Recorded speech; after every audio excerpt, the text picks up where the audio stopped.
Hello,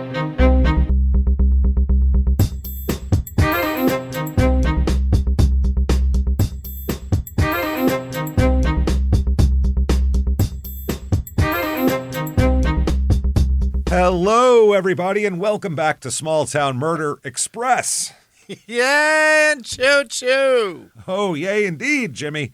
Yay indeed. My name is James Petrogallo. I'm here with my co-host. I'm Jimmy Wistman. Thank you, folks, so much for joining us today on another insane, crazy edition of Small Town Murder. This is episode 666. So, hey! It's going to be a wild one, as you know. And The devil incarnate. This might be the weirdest story we've ever told. Literally. The strangest story. Right. We have a murder weapon that has never been used in 665 episodes of the show, which is saying something, honestly, because we're all murder all the time. So, I mean, see a lot of different things. 666 weapons. We will, 665. 666 is the oddball. We'll get to all that and more. First of all, though, head over to shutupandgivememurder.com. Get your tickets for live shows. They're all for sale for next year. Some of them are sold out already, so you definitely want to get your tickets starting out November. What am I talking about? February 21st in Nashville. Get your tickets there. Then we're in Durham and Atlanta, March 6th and 7th. Phoenix is sold out. Salt Lake City's sold out. Wow. Buffalo's sold out. Wow. Sold out. So get your tickets for, Denver, Royal Oak, Minneapolis, Milwaukee, Dallas, San Jose, Sacramento, Tarrytown, Boston. Those are still wide open. Wow. Get your tickets right now. So many. And Nashville, Durham, and Atlanta, too. So hurry get in up there and see us. Shutupandgivememurder.com. Also, special thing here. Huge announcement next week. Huge. On the regular show, the Wednesday night show. Huge announcement. Be there for that. Also, Patreon. Get yourself Patreon. Patreon.com/crimeinsports. That is where you get all the bonus material. Anybody $5 a month or above, you're going to get everything we put out. Hundreds of back bonus episodes immediately upon subscription. New ones every other week. One Crime and Sports, one Small Town Murder, and you get them all. All of it? This week, all of it, Jimmy. This week, what you're going to get for Crime and Sports, we're going to talk about the history of Super Bowl halftime shows. Oh, yeah. Which used to be like a 11-year-old girls gymnastic team with a high school marching band, and now it's the biggest shows in the world. And then for Small Town Murder, the Dean Corll saga, John Wayne Gacy's idol. I mean, he is a bad, bad man, and then he brought these teenagers in to help him, and the Wayne Henley thing is we'll talk about all this. It's a lot, and it's crazy. One of the craziest stories that's ever been told, honestly. It's bonkers, all the different burials and the weird torture. It's a lot. Patreon.com/crimeinsports, and you get all the shows we put out, Crime and Sports, Your Stupid Opinions, and Small Town Murder, all ad-free with your Patreon. Oh, my God. Oh, my God. We keep giving, everybody. We're crazy. We're crazy over here. And you get a shout-out at the end of the regular show. Oh, yeah.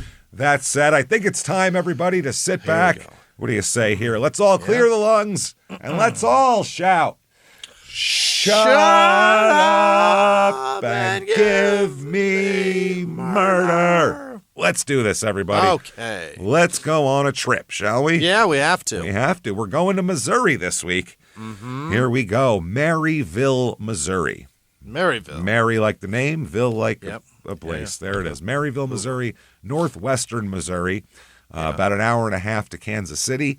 About an hour 50 to Omaha, Nebraska, if you want to go someplace way worse. And then, actually, no, Lincoln's the bad one, not Omaha. Omaha's fine. Well, I mean, it's terrible, too, but it's very, very easy to not give a shit around compared there. to Lincoln, it's Fantasy Island, though. I mean, forget about it.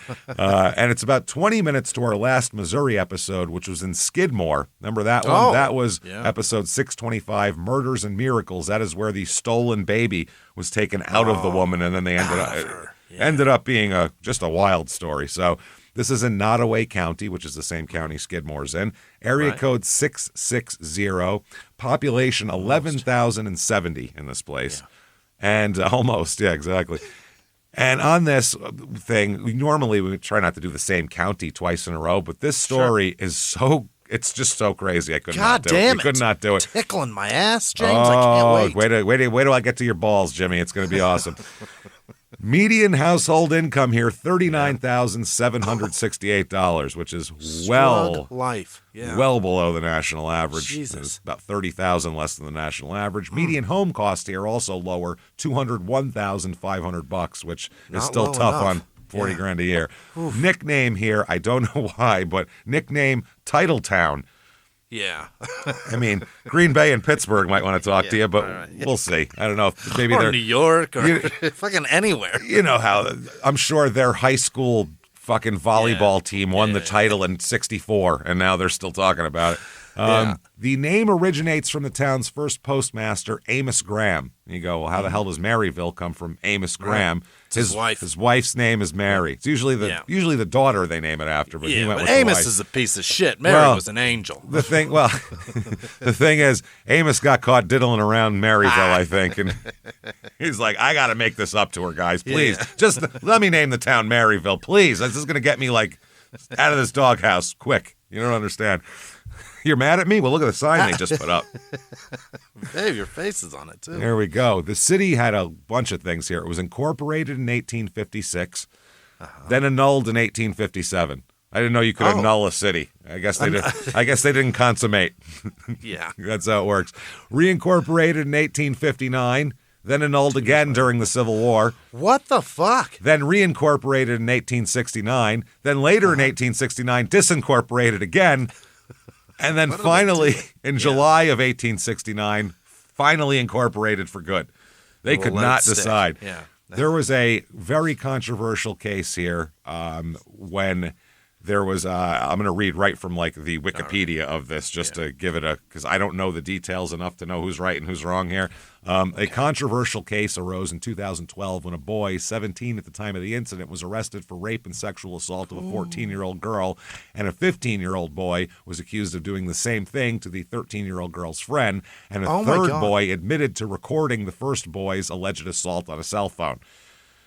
So it was a big, what year was this? 2013, and it was a big controversy. 2012 when it happened. 13 was the controversy because the county prosecutor dropped felony and misdemeanor charges against the first boy, who was related to an influential former state representative, and it got into the real whole backwoods good old boy network here type of thing is what everybody is saying about this. So I'm not sure. There was a 2016 Netflix documentary called Audrey and Daisy about it. Oh, Jesus. Because the young lady ended up killing herself in 2020. Oh, my God. Yeah, it's awful. It's awful. And then what a terrible story. And then her mother killed herself 4 months later. Oh, Jesus Christ, It couldn't be any worse.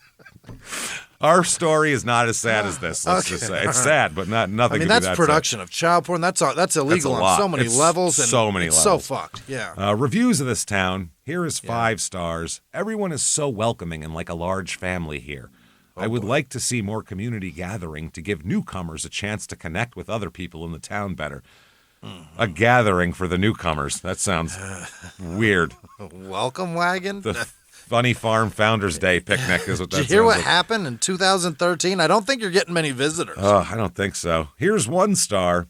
Yeah. Absolutely terrible place to raise a family. The cops and government officials will ruin you and your family if they don't like you by planting evidence, falsifying documents, and purposely tearing families apart. Those are some hard allegations. There's nothing but drug lords, alcoholics, and thieves running the businesses and streets. Drug lords, alcoholics, and thieves. All right. Pirates, whores, and thieves. Yeah. Here's 1 star. I hate this place is the first line. That's pretty. That's a good way to start. I think you can pretty much end it right there. That's good. 1 star. I hate this place. All right, done. Yeah. Allow me to elaborate. Allow me to expand. There are like 10 parks, 3 bars, and a movie theater that's closing. The only good entertainment are the weekly bar fights. This place is hell. Jesus awesome. Christ. And then finally, things to do here. Yeah. We got the Nottoway County Fair. Oh? Oh, baby. Let's see what's going to happen there. We got a first responders eating contest. Hey, let's keep them slim. How about that? How about let's not have the people that we need in an emergency so fucking gut bombed that they can't get out there to give me CPR. How's that? They need to stand there and wait while the other people in the eating contest need medical assistance. That's how it works. James, they're so fast they beat the emergency. They get there before anybody's bleeding. Good Lord. Let's slow them down a tick. And it's also strange that they're hovering over someone trying to revive them while eating a pulled pork sandwich. That seems odd. I feel like. Yeah, the CPR got barbecue on that floor. What the hell? He's covered in blood. No, that's barbecue sauce. I was eating while I was saving him. It's not blood. He's fine. No, that's the Sweet Baby Ray's, man. That's Calm Sweet down. Baby Ray's. That's the honey barbecue. That's a good one. That's the good one. Like that. There's a Little Mr. and Miss contest. We got to stop this. A parade, a baby show. Hey, everyone, It's a baby show. Come out and look at the babies. See if you want one. Yeah. A checkers tournament. That's exciting. That is pure visual. Riveting. Riveting. He just kinged him. Holy shit. I'm going to come in my pants. He just fucking double jumped him. Checkers tournament. Stadium seating for that. Holy shit. Standing room only. It sells out. Yeah. Sells out. The Cassidy Band will be there. Don't know. Right. Casady. I don't know. Yeah. And the Community Band and Keith Leff. And let me show you Keith Leff quick. Let's see Keith Leff. He's saying, Keith, goddamn. He's a magician. In his thing, he's got a card coming out of his sleeve. So that means he's a magician. Yeah. Great. Oh, good. A roving magician. That is terrible. That said, let's talk about a murder. What do you say? Oh, God, I love this town already. It's wild. Okay. So laughable. Before we get into this murder, I have to explain to people, just because it comes up in the story, this particular word. And people who don't live in a rural area or live overseas, I don't know if they know what this is. A combine. Now, in America, we kind of know what a combine is. It's a big thing that goes in a farm and takes things. It cuts the corn. I will give you the definition of a combine, though. It combines three harvesting operations into one. Reaping, which is cutting the crop. Threshing, separating the grain from the plant. And winnowing, which is cleaning the grain. So it's a thing it does all three. Yeah. So you see those like big wheels that are like look like they're all knives. It's got a fork in the front. They're so wild. It's such a fascinating tool. It's like a tank made of knives, is what it looks like, essentially. Yeah. So that's it's $500,000. Oh, it's they're huge. crazy machine. Big piece of farm equipment. Now let's introduce ourselves to a man here. This is William E. Taylor. Goes by Bill. Old Bill Taylor. Sure. Yeah. Good old Bill Taylor. We all know good old Bill. Born 1957. Charles is his father. Betty is his mother. He's got brothers named Wayne and James. Wayne, James, and Bill. My God. This is a very American man. Those Taylor boys. You know about it. Now, he grows up on a farm here, as we'll talk about. His dad's a farmer and has some land, and he's going to be a farmer too. He finds a nice young woman to marry and gets married on June 2nd, 1979. He gets married to Deborah Jo Wasson. Wasson. Now, Deborah Jo, which is funny because our last Missouri episode was Bobby Joe. Bobby Joe Stinnett, and this is Deborah Jo. So every woman, that just tells me every woman in Missouri goes by something Joe. Doesn't matter what it is. I got a question. Is it J.O.? J.O. Absolutely. Yeah. They're all. That's what the other one was too. Bobby Joe. This is my mother Debbie is Joe. Kelly Joe. There you go. See what I mean? She's from Arkansas, right? Yeah, obviously. Or from Missouri, I mean. Clearly. She's born around this time. The late 50s, early 60s, that was the name. It was if you were like a hillbilly. If you were, farm community. Yeah. Joe was, you're getting Joe. There's so many of those.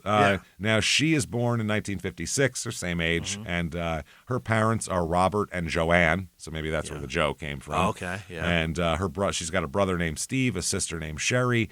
She really loves animals and she's a very kind, like kind of helping woman, as we'll talk about. She's a teacher. She loves animals.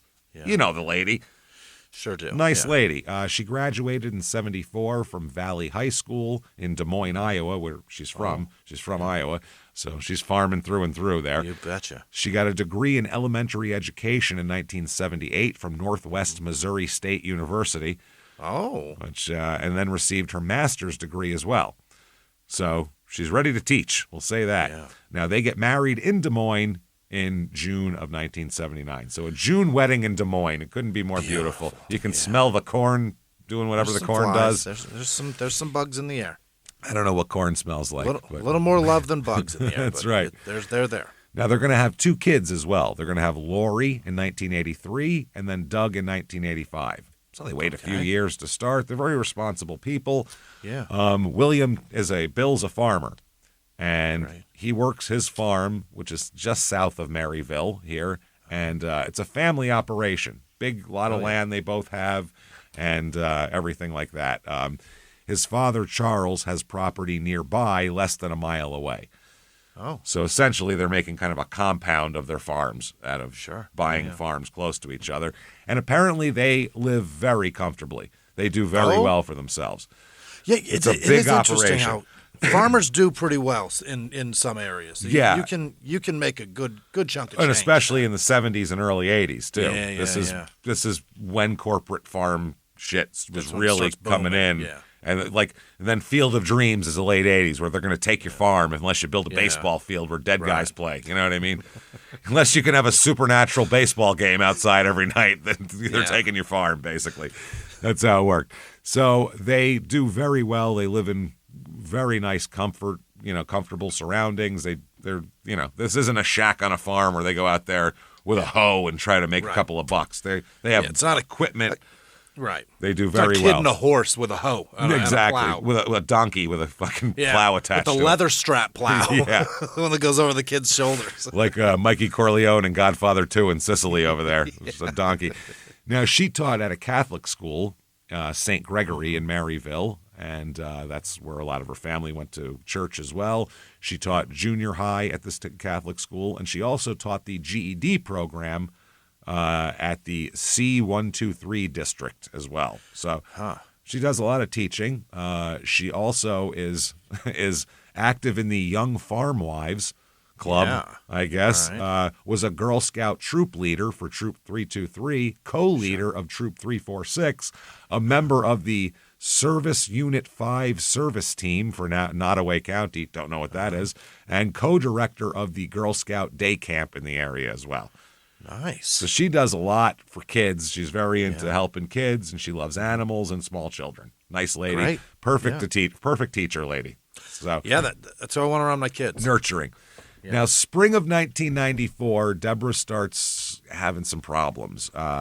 She's not happy. She's starting to get depressed. She's about 38 years old and just kind of not happy with her life here. Yeah. And she has anxiety and depression, and she ends up taking a leave of absence from the school. And also goes to counseling for several weeks in the spring of 1994. Severe. Yeah, it's especially for the 90s. People wouldn't think to go to counseling. So one of the other teachers at the school, a woman that she knows well named Charlotte, said that they were friends for a long time. She described Deborah Jo as high energy, well organized, and very professional. She said she began the 93-94 school year with a good attitude. She was real upbeat. So she doesn't know how by the spring Something it all happened. Yeah. The wheels fell off. She said she was looking forward to school that year. She had lots of ideas, creative ideas. She thrived on things like that. She said that she became aware of a change in her outlook somewhere in the mid-semester there in the first semester, but didn't know why or anything like that. Just saw that she was acting just a little bit different. Now, the counselor she went to see was a guy named Ken Thom, and she went in March. He said that, in his quote from his report, that she appeared, quote, sad, tearful, very anxious about school, where she was concerned because, quote, she can't meet everyone's expectations. Parents approached the school questioning her abilities as an instructor. You should have a podcast and see what that's like. Go ahead and do that. The feedback is not easy.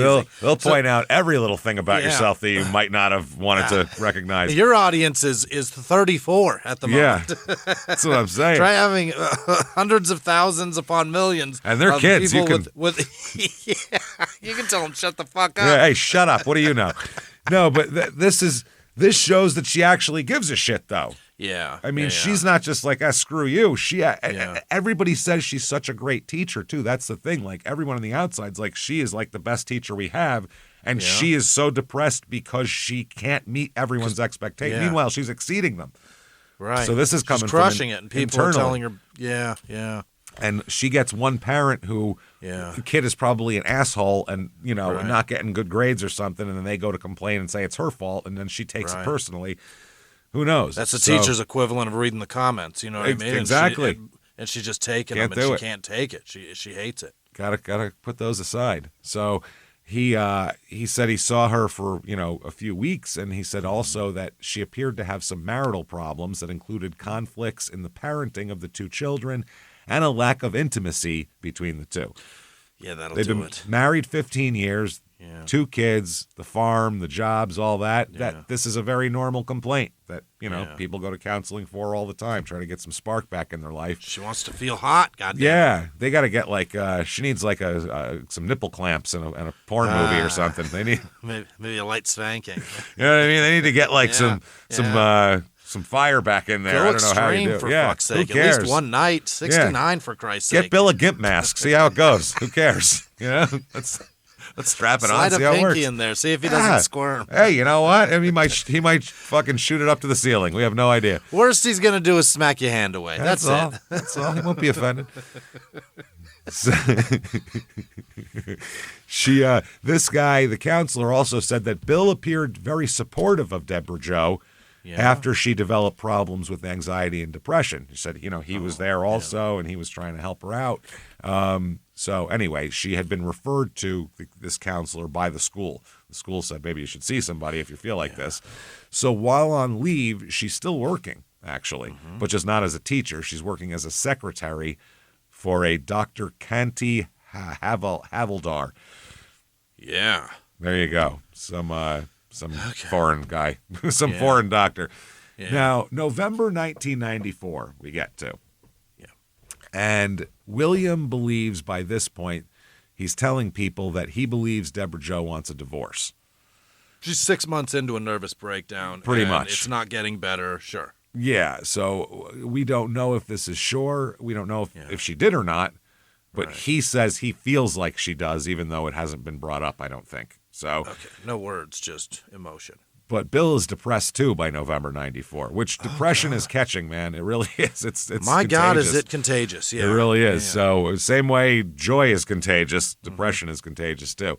Yeah, it is fascinating how when you are in a relationship with somebody that is depressed, you either get frustrated or depressed along with them. Yeah. But either way, it affects you and it agitates your mood also. You can't not. It's just we're humans. Everything, our environments affect us. That's all there is to it. I mean, whether it's sarin gas floating in the air or someone's sadness, it's all around. Yeah. And we don't know if he was depressed first and then she got it from him, or help not get it from him like it's a disease like that. I'm just saying. She slept in the same bed. Wow. If they're both a little depressed and one person slips further into it, that takes the other person too. So anyway, his brother here, James, this is Bill's brother, said that he came and visited for a while here in November and for about 10 days or in late October, and then he went back to Colorado, but then he returned on November 11th. Later on, we'll talk about why. But he said his brother was difficult to understand because of halting speech and, quote, intermittent weeping and wailing. Well, that's depression. That is depression. Yeah. And he's got it. From a farm guy, too. You don't normally. They're pretty stoic generally. You don't want to. Not a lot of tears out of those guys. You don't want to spook the cows. You know what I'm saying? So they're generally pretty stoic cats, and they'll lose a finger in barbed wire and not a single tear. No, they'll just wrap it up with some burlap and finish up the chores. So this is interesting. He said that Bill told him, "I want someone to know what happened before I die. Promise me you'll take care of Doug and Lori." Oh my God! So he's like, I don't know what's up with that. So it's a little bit weird. Now, November 10th, 1994. It's about 5 p.m. So almost supper time on the old farm. About to hear that dinner bell. About to ring that triangle. Yeah. So this is when a 911 call comes in, or call from the sheriff to the sheriff's department or something comes in, whatever their emergency service is. However it's done. It's from 12-year-old Lori. Oh. She's calling. Apparently her brother came home from school that day, and they were in the house, and their father, Bill, came in and said, call for help right now. Yeah. Call an ambulance for your mother. Oh. Now, he's bleeding too. He's all fucked up too. So they're like, what's going on here? He said, call an ambulance for your mother. And so I guess they called his parents, Charles and Betty, because they lived right down the street, is who Lori called. And I don't know if Lori called 911 after that or if Charles and Betty called 911, but someone ended up calling 911. Now, help arrives, and William is hurt. He's saying that both he and Deborah were run over by the combine. Oh, my God, it became sentient. Well, it's like the Christine combine. Yeah. It's very scary. It's a Stephen King combine. That's crazy. How do you do that? His particular combine is a John Deere model 6620, a 21,000-pound combine. God damn. It's 21,000 pounds of engine and knives. That's what it's coming at you. Think of it's a nightmare machine. 10.5 tons. It's like a war vehicle. If you put a cannon on top, you could take that thing into battle. It's fucking crazy. It have some of those too have remote control, so you don't even have to be in it. Well, this one doesn't quite have a remote, but okay, a remote was used. That's going to be confusing, except for a minute here. Now, okay, this is crazy. So where the hell is Deborah? Yeah, they find Deborah outside. They say her crushed body was found on that farm, her right arm extended toward a dead black cat. Oh. Now, the cat is not a victim of the combine. The cat has no broken skin, but it's just dead. Yeah. She is dead, reaching for a cat, it looks like, and has been run over horribly by a combine. My God. I mean, she is dead on the spot, declared dead at the scene. I mean, there was no helping her. There's nothing to do, And Bill was injured by the combine as well, and he's rushed to St. Joseph's Heartland East Hospital, where he's going to be hospitalized with all sorts of wounds. So this looks like a horrible, tragic accident. Terrible. Any farmer's like, oh, Jesus, God, thank God that's not me. Run over by a combine. Horrifying. So, and there's an article in the paper, Combine Crushes Woman. Yeah. She was killed Thursday after being crushed by a combine at her home. Deborah Jo Taylor was crushed when her husband, William, backed a combine out of the shed, according to a report from the sheriff's department. The report said William was injured when he realized it and got out and tried to attempt to save her. Tried to help her. He was injured as well. So that's the story here. She was pronounced dead at the scene. He was taken to the hospital, and he was taken to one hospital first, then transferred to another hospital. It's a more serious one. Where he was listed in guarded condition. Whoa. So that's not good. No. The problem is there's some suspicions with this story doesn't all fit together right. That's a crazy story. You don't drive a machine, a knife van. A knife you know tank. what I mean? A crop knife tank. Without looking at the mirrors. You don't look in the. You got to look in the rear view if you back it up. Then again, it's not a real fast-moving vehicle, and it's gigantic and loud. So you would know to get the fuck out of the way if that thing's coming at you. You don't exactly need one of those beep, beep, beep backup buttons. Get out of the way. Knife tank coming. It's not a 70 Challenger. It doesn't. You don't got to feather the clutch. Not at all. Exactly. It's not a 68 Nova. It's not. Trying to make sure you don't spin the tires. Jesus Christ. So one of the sheriffs here, this is the Nottoway County Sheriff, Ben Espy, he said he said the call came from Doug, the son, but it's Lori, so I don't know, that's weird. But he said some things didn't fit. There was evidence on the scene. Things happened in a certain order. The items and evidence were there. That's some cryptic shit he's saying, right? Sure enough. So William is in the hospital, and his brother Wayne comes to chat with him. Okay. They're having some talks here. Now Wayne's coming out. James was just here, right? He was just here. Now we're getting Wayne in here. And he says, I got to talk to you, Wayne. I got to tell you something. What's that? He said, at the scene, there was Deborah Jo, and there was a black cat that she was reaching for. And he said that, here's what happened. I killed that black cat.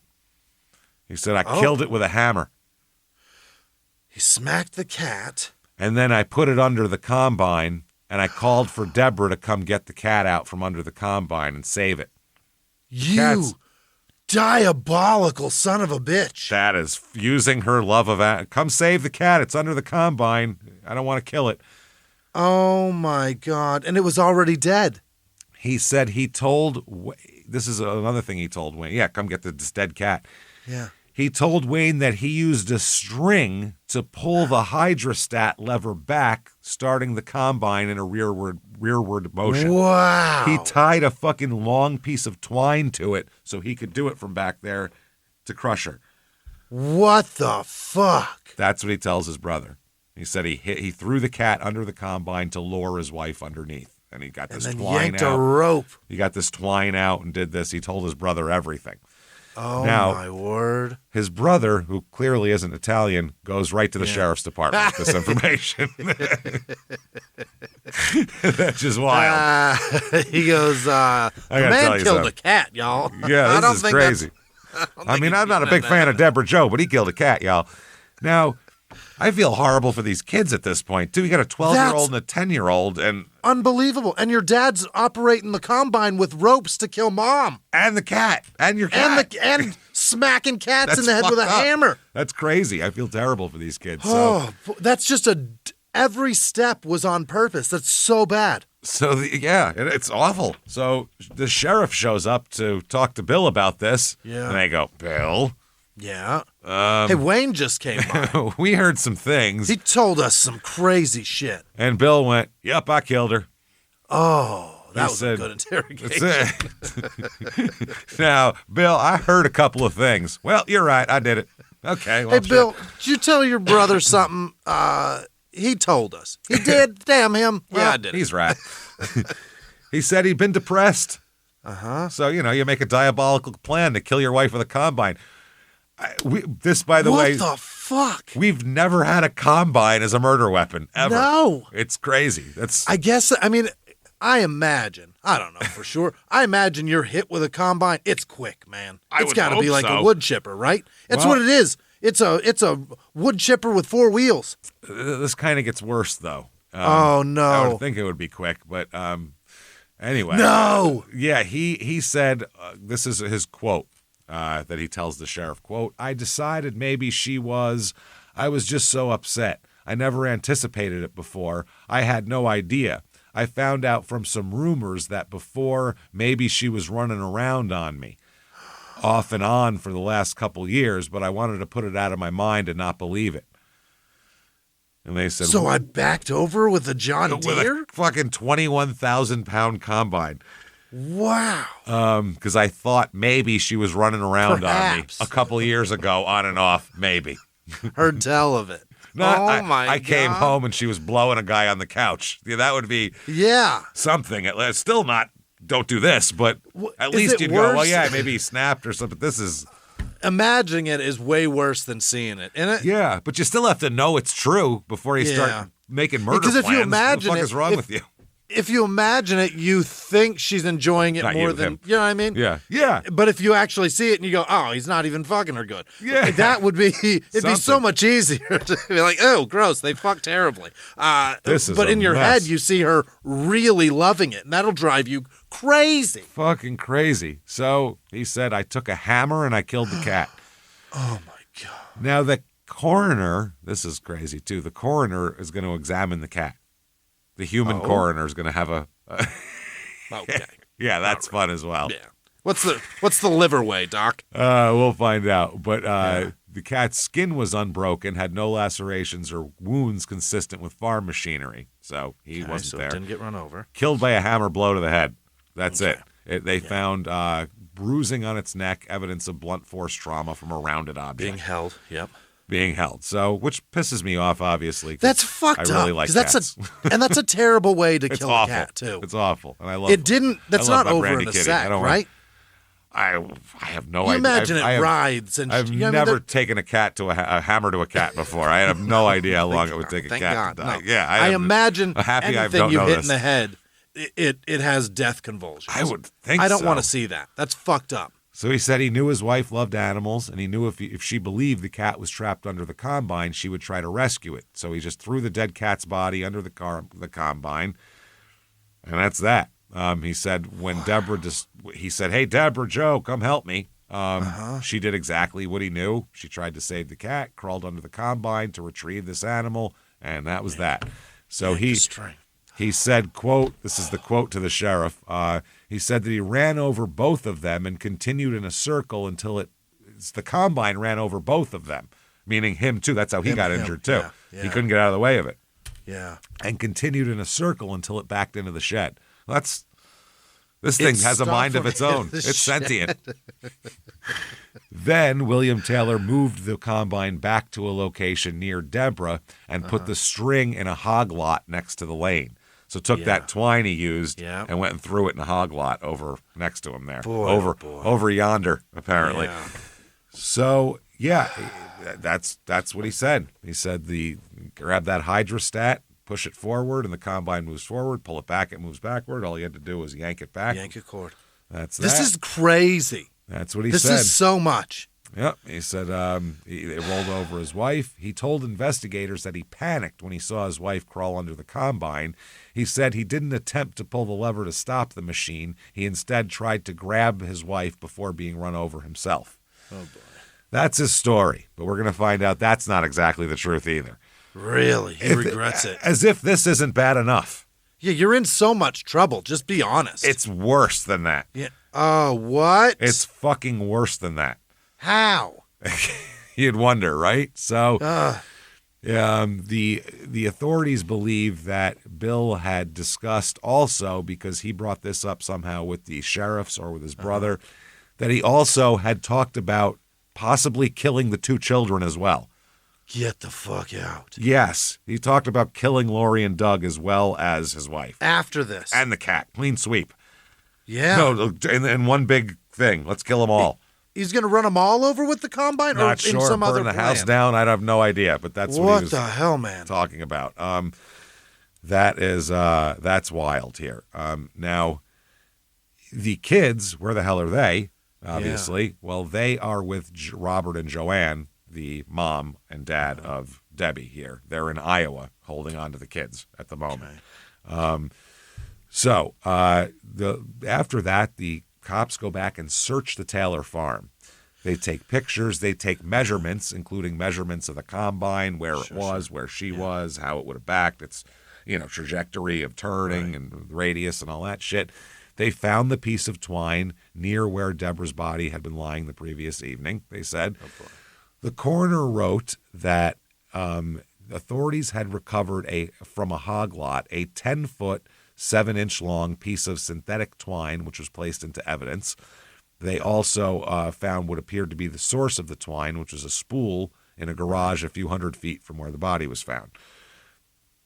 They seized the cat's corpse.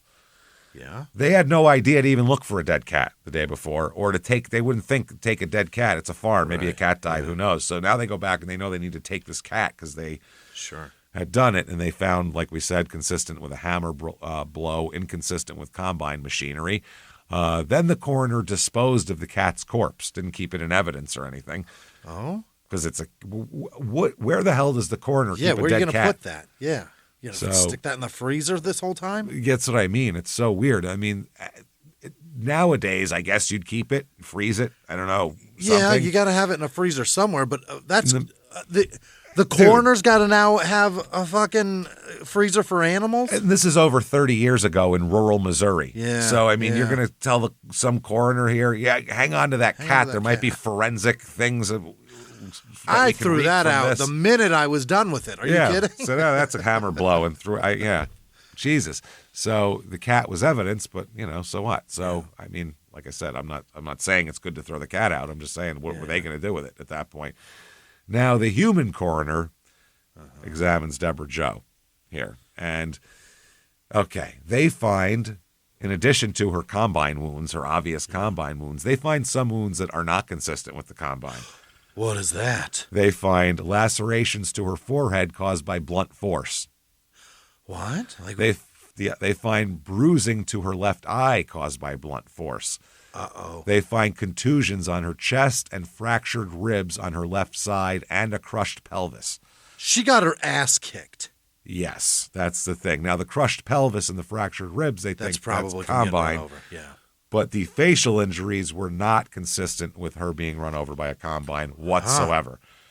Whatsoever. They said her injuries, at least some of them, are 100% not combine injuries. They said that a blow to her face was inflicted by something other than the combine, And he said that's what caused her death, was her blow to the face, not the combine. That hard of a blow. That it broke her. Yeah, it broke her. It fucking killed her. Yeah, broke her skull, fractured, brain trauma, that kind of shit. Yes. And then the combine wounds were just, there also. Probably not superficial, but certainly injuries. Yeah. Say that. Superfluous. Yeah, that's the word. So a couple days. Extra. Not needed, but there anyway. Fine. There you go. I'm going to join up from now on. Vocabulary Corner. I don't know what that means. Vocabulary Corner with James and Jimmie.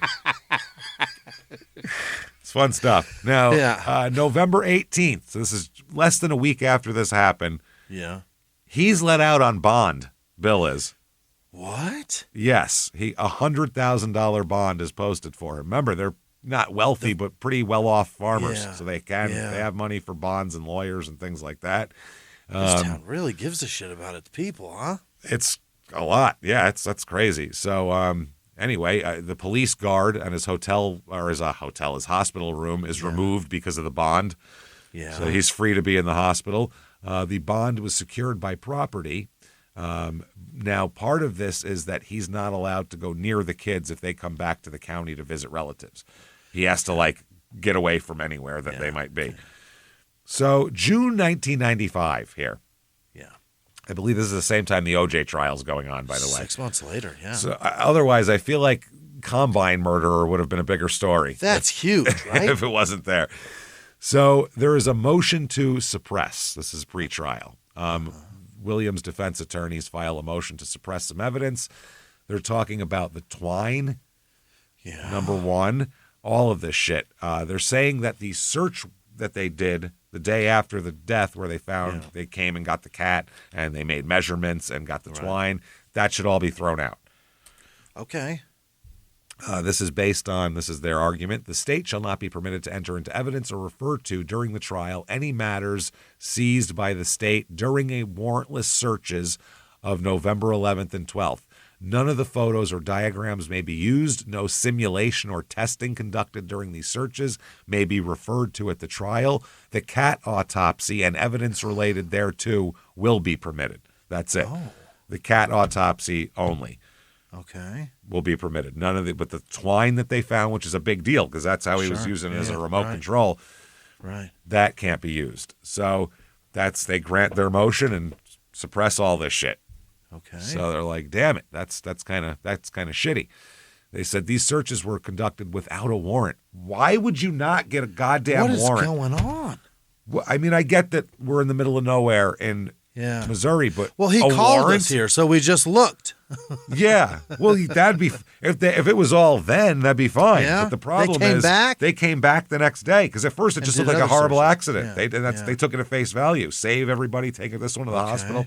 Then when he confessed to murder, then Wayne says this, and they're like, "Well, now we got to search." Well, and then they went to him, and he said, "Yeah, this is what I did." So they went, "Cool, let's go back there and find everything."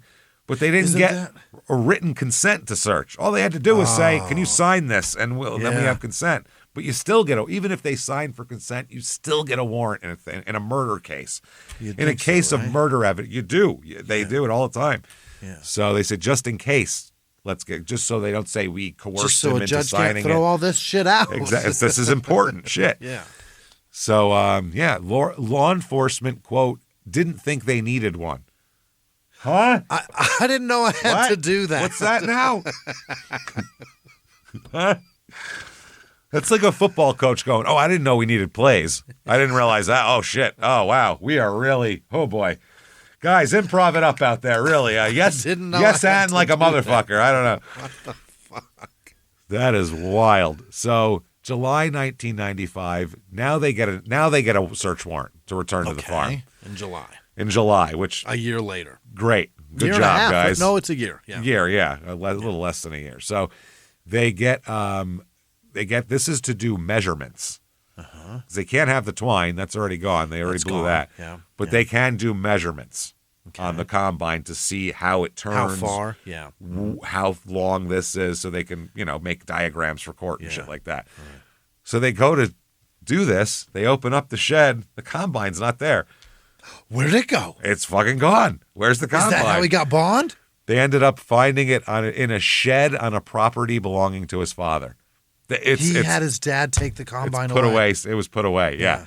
Which is, less than a mile away. But they locate the shed where they think they weren't going to search every shed everybody had for it. You can't hide a 21,000-pound combine. What'd you do with it? Yeah. How many of your family members have big sheds? We're looking at them. We're looking at all of them. So anyway, they went to Charles Taylor's home, gave him a copy of the warrant, said, "Can you please unlock that shed? Thank you." Yeah. Sure thing. They opened it up, and look at John Deere. There we go. There's the John Deere.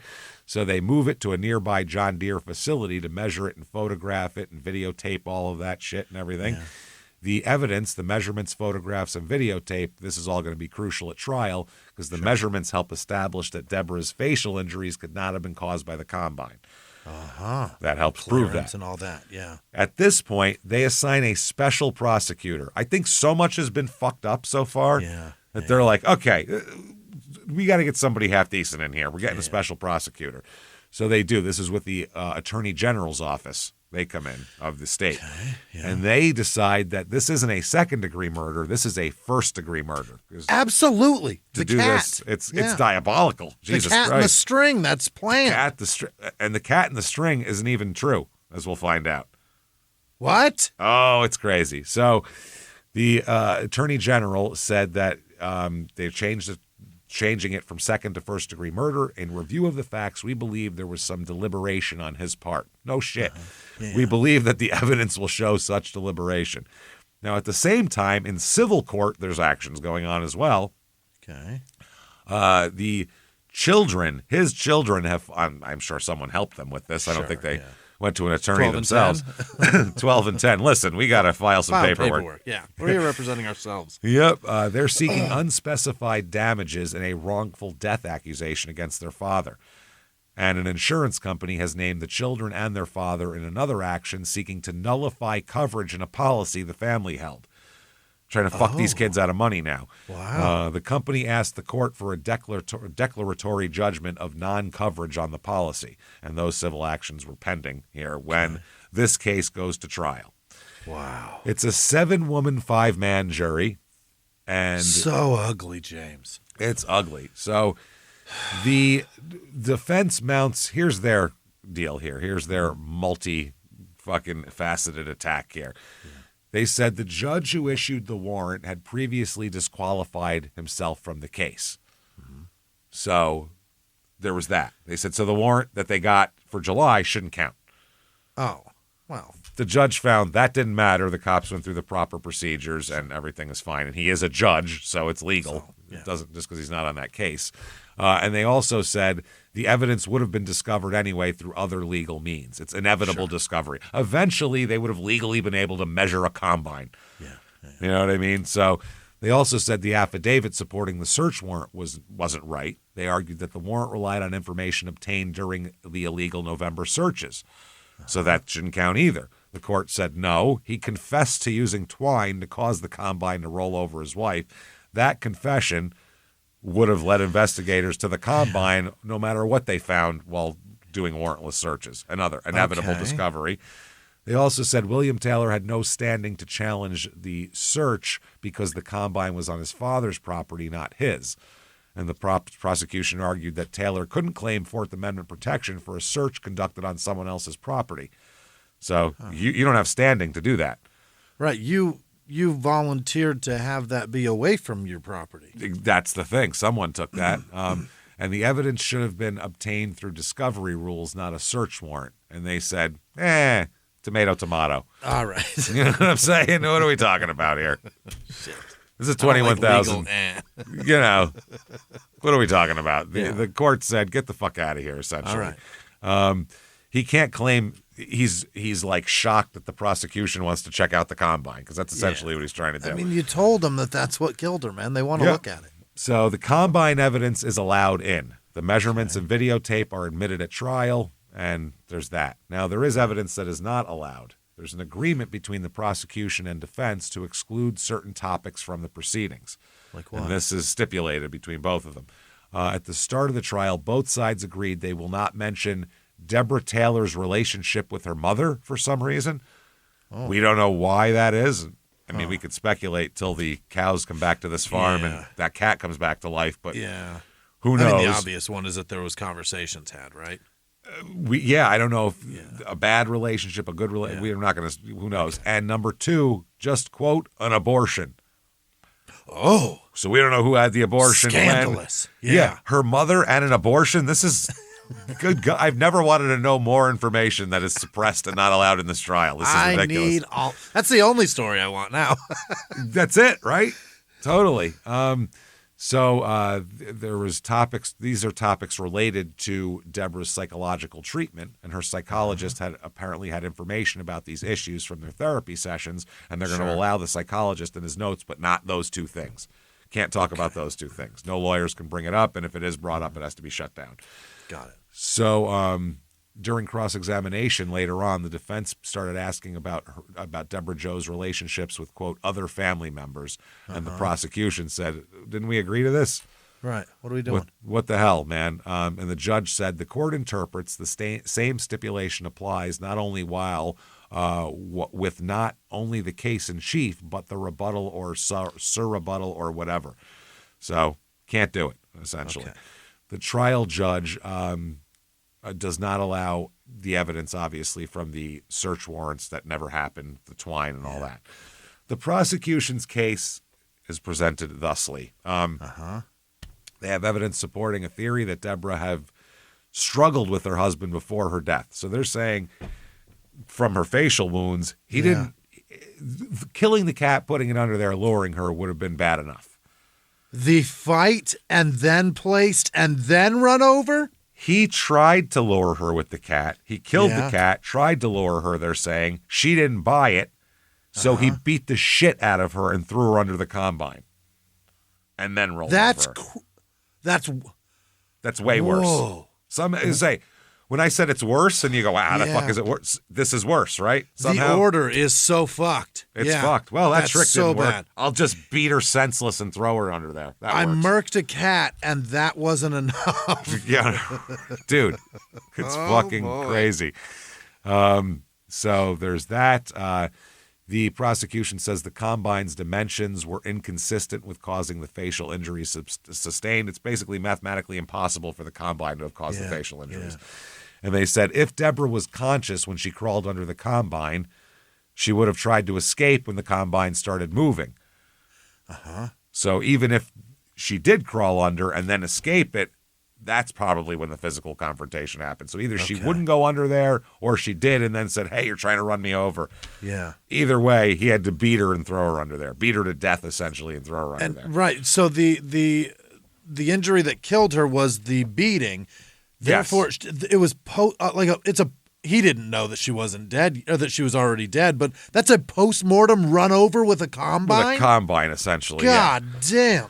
They said the plan went awry, and they said, quote, that Debbie Jo Taylor was not run over while going for the cat. He said there was a struggle before Debbie Taylor was killed, and obviously the medical examiner talks about she had a black eye, laceration, and other injuries to her face, apparently unrelated to being run over. Wow. Now the defense tries to undermine this by presenting medical testimony that rebuts the struggle thing of the fight. But it doesn't matter because the pathologist and the measurements both say whatever happened to her face wasn't caused by the combine. Right. So unless Doug and Lori jumped her in the house and then she came outside, which we highly doubt, then, whatever. So the defense doesn't challenge the scenario at all because he admitted to it. And it's, I mean, he's got long report of his confession. That's not good. They instead try to establish a case for mental disease or defect based on depression, focusing on what they call his delusions. They say he's got delusions. Oh, what are these? They said, but the injuries to her face, the state contends were a result of the struggle, and they say, well, who knows? If these delusions aren't this was going to cure her depression, then I don't give a fuck because it's murder either way. It's fucking murder. So the defense opening, they have a forensic psychiatrist that they're going to talk to a whole bunch, and they said that basically in the opening that the psychologist will back this up, that Bill progressively lost his grip on reality over the 1994. to the point of mistakenly coming to believe that his wife was involved with other men and planned to divorce him. He said that wasn't even the case, they're saying, but he believed it because he was delusional. The defense lawyer said in his mind, he saw things that were not true and things that were just not there. And once he had those beliefs, he, and this is the legal language that you got to have, he could not conform his conduct to the law. He was, in a word, insane. Yeah. That's right. He could not conform his... Wow, that's a... Oof, that's right to the letter of the law there. Yeah, but I get it. Yep. Now, the prosecution's first witnesses... Yeah? Who do you think they are? They're the kids, Not man. No. These poor kids. That's dude. so fucked up. It's I always feel bad for kids in this situation, but imagine your mom is dead and you have to go into... Imagine being 12, 13, 11, and 13 and having to go into a courtroom, which would be terrifying at that age. Yeah. Go up on the witness stand with all these grown-ups staring at you and then tell horrible things. I can't imagine. The stereotypical black robe guy sitting right Holy there, shit, elevated scary. above you. Yeah, the whole thing's terrifying. They're telling, can you speak into the microphone better? I'm Jesus. sorry, I'm not used to this. I'm 11. With my high voice, that I don't. Yeah. This isn't even me. I'm going to be a completely different person in so 3 sad. years. God. So they describe Lori as a slender blonde in a simple striped dress. Took the stand with a multicolored cast or splint on her right leg. She's hurt herself now, too. Some doing normal kid shit, hopefully not run over by a combine. She told the jury that her and her brother had come home from school. They were in the house. Her father asked for help. She called the ambulance. She called his parents. That's that. Wow. So, can you imagine having to do that? So they were there at the house. They were there in at the their house. bedrooms doing homework or whatever the fuck. In the kitchen, watching TV, doing whatever. Doing after school shit. Watching Ricky Lake. I have no idea. Yeah. 94. Richard Bay, maybe? I don't know. I don't know. So they're not supposed to watch that, I'm sure. You're not supposed to. That was the best fucking That was one, though. crazy. I loved that that was one. insanity. It was insane. Everything was like the most horrible parts of society. Oh, it was everything. Yeah, it was the trashy underbelly of society. Yeah, with a sound effects guy in the booth making fun of them. Yeah. It was like morning radio, but with white trash.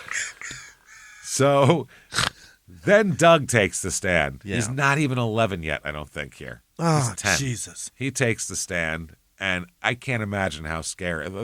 Wow. Doug, hats off for the bravery on that. Lori, too. I'm just saying Doug's younger. That's all I'm saying. So he's the star witness. He has to go in there, and he's the kid who's going to bury his father. And he has to. And I feel so bad for him. He said that his father had given him a pocket knife to remove some string from the combine, but he couldn't find the string. He involved his 10-year-old son to try to cover up his fucking murder plot, this piece of shit. Oh, James, I don't know that that's what he was doing. What, the string? Was it running? He was supposed to go in the combine to cut the string off of the fucking thing. So it wouldn't be up there on the lever. Hurt. Got it. Yeah, because okay. he was hurt in there. I thought you were talking about inside the. Hey, there's a cat out here. Come look at it. No, he wasn't doing that. Underneath the combine, in the cutters, there's some twine. Get in there with my knife and cut it out. I won't start it, I promise. It gets worse. He returned to the house because his father was in the house the whole time. Yeah. He returned to the house, and he said his father sent him back out to place a dead cat near the arms of his mother. He sent the 10-year-old out to put the cat closer to this poor child's dead mother. He had to go, your mom out there, put this cat by her. Make it look like she's reaching for the cat, essentially. That's not where we put all the dead things. Dude, you know what I mean? This poor kid on every level. Why did he do that? So both kids were asked separately if their father had ever hurt them or they had seen him hurt their mother. He also asked if their family life had been a happy one. Both said the family had been good and that Bill had never hurt them and that they'd never seen him hurt their mother. This is a aberration. When he finished... They're doing that to frame the part where he doesn't know right from wrong. Well, if you're putting a dead cat out there next to her, why'd you do that if you don't know that this is wrong? Right. That's what I mean. So put it closer to your mom. Put this dead cat closer out there. Boy. So Doug, when he's done testifying, broke into tears and was let out of the courtroom by a relative. This is horrifying. Now, the defense witnesses, I don't know how good these are for him, but his brother James, who said that, he was crying, talking about his wife having an affair and all that. They're trying to show that his mental state wasn't good because he's saying he had like halting speech and was weeping and all this type of shit. James. Wailing. Then they bring in the shrink, Dr. Logan. This is forensic psychiatrist William Logan. And he said that William was doing a, quote, on-again, off-again dance with sanity in the hours before the slaying of his wife. He was sort of saying, sort of not. Yeah. He said he's suffering from a delusionary disorder and severe depression. He said he was depressed over the contents of his delusions. So his delusions made him depressed. Right. They said he thought his wife was cheating on him, planning to take the 2 children away, get a divorce. In cross-examination, though, they challenged the diagnosis of delusionary disorder by questioning the psychiatrist's assumptions that his client's deceased wife had indeed been happy with her husband. So the state suggestion was saying maybe it wasn't delusional. Maybe she wasn't happy and he was just pissed off about it, which is you're not crazy. You're just sad because your wife's leaving you because you're an asshole. Right. And part of the 90s is to not admit that you've got fucking a broken heart. Oh, and no. Yeah, you got to do a sanity waltz or a sanity foxtrot. I don't know if it's upbeat or not, but one way or another, It's upbeat, you're barely. Is it upbeat? It's a tango, actually. It's romantic. Sexy.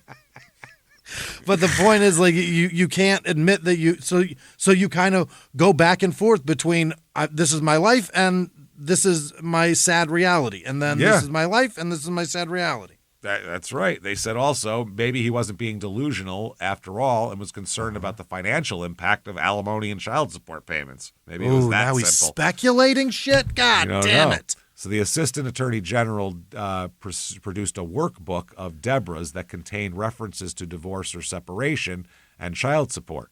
And they said, is this the thing you would like to have seen before you got on the stand? They asked the doctor, would you have liked to seen that? And he said, I would like to have seen the whole notebook. Yeah. Later, under a second direct examination, because they redirect and recross and do all this a few times, because he's the main cog here, if the jury believes him, they said that the material in the notebook would not have affected his diagnosis.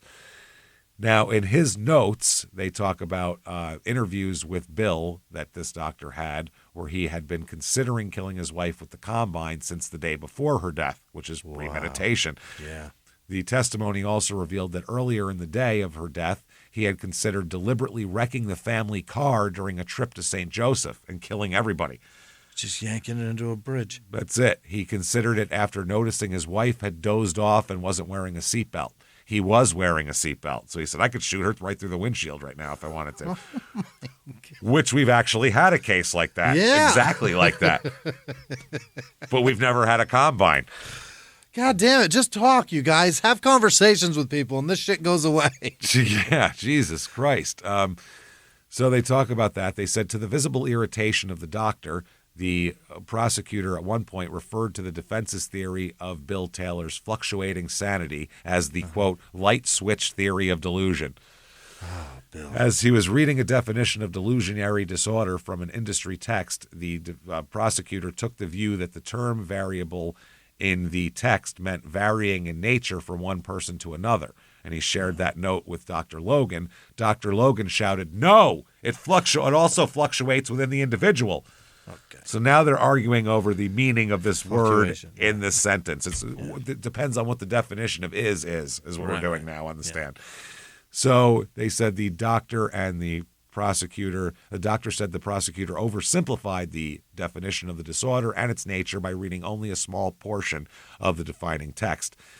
They said that the prosecutor said, well, I'll defer to the jury's interpretation of what it meant. Oh, boy. They can decide which one of us is right, because that's how it is. Them and their PhD. Them and their fucking MDs. He's a psychiatrist. Right. Yeah. So it was during a critical series of insane moments on the day of the slaying, the doctor testified that he rigged the combine so he could activate it by remote string and do all that shit. He also said at another point that his mental disorder was fluctuating back and forth within seconds while he was in the process of slaying his wife. Within seconds. He said during a rational moment, he tried to save his wife from the combine's wheels, but injured himself in the process. In response to one of the questions, Dr. Logan told the jury his client had improved in therapy and he's good now. Oh, is that right? You could let him walk right out the door and he'll be cool. He's done. no longer a threat to society.